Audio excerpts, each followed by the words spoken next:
So we have two mascots here on campus, and the first of these began around the 1930s when Dean Field would drive around this old beat-up Model T Ford around campus. And the students loved this Model T because they were referred to as Ramblin' Wrecks, and they kind of saw his car as like a Ramblin' Wreck, and they loved it. But unfortunately, he had to get rid of it, and the students were devastated. So a few decades later, in 1961, the Dean of Students was Dean Dole. And at the time, Dean Dole lived in Towers, which is where many of you are staying tonight. You saw it earlier this morning. So he was living there in an apartment, and he came out one morning and saw this beautiful, classic 1930 Ford Model A sitting out there on the curb, just parked there. And he thought it would be the perfect car for Georgia Tech. Now this car belonged to a man by the name of Ted Johnson, and Ted Johnson had fixed up this car with his son, and he wasn't really kind of doing okay with the dean, the strange guys wanting to buy the car, but with Dean Dole's persistence, Ted Johnson finally agreed, and he sold it to Dean Dole for $1,000. So the Ramblin' Wreck is now one of our mascots. It's painted in our school colors of white and old gold. You will see it later today. And it has led the football team onto the field at every home game since it arrived on campus in 1961. Now, it's really important that none of you touch the wreck after convocation in the fall through the rest of the year. If we happen to beat UGA, which hopefully we will, in November, then you can touch the wreck for the rest of the year, but otherwise the whole year you should keep your hands off of it. Because it said if you touch it that we'll lose UGA, and that would be terrible. So definitely don't touch it. So the second of our mascots, and maybe one of our more notorious traditions, is Buzz.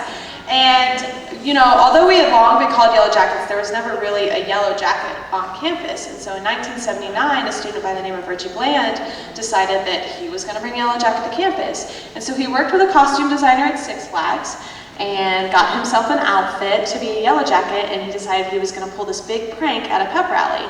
So he shows up at the pep rally, and the Alumni Association assumed that this yellow jacket was with the band. But meanwhile, the band thought he was there with the Athletic Association. So, as you can see, the prank was successful. So Buzz was immediately loved by students and soon adopted by the Athletic Association as one of our mascots. And he went on to win the hearts of millions. In 2000 and 2001, he was voted Best National Mascot. And we all agree he's still the best national mascot. And when you see him, you will see his mischievous sense of humor, and he will make you proud to be a yellow jacket. So Buzz's favorite song to sing is Up With the White and Gold, and I know you guys love to sing it too. So you're gonna stand up. Yeah, guys, yeah, we're gonna sing more.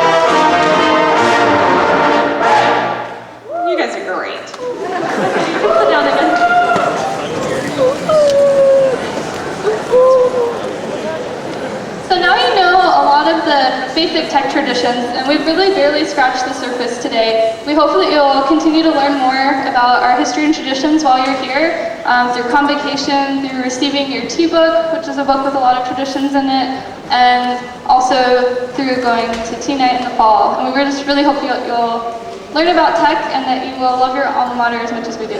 Thank you. Have a great day.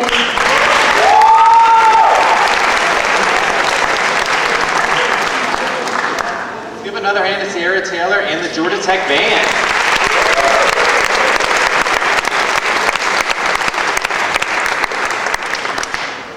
Oh, thanks. Yeah, the rat cap's a really cool thing. I actually still have one in my office, and I had to show a couple of them how to fill it out, so it's pretty fun. If you reach into your bag,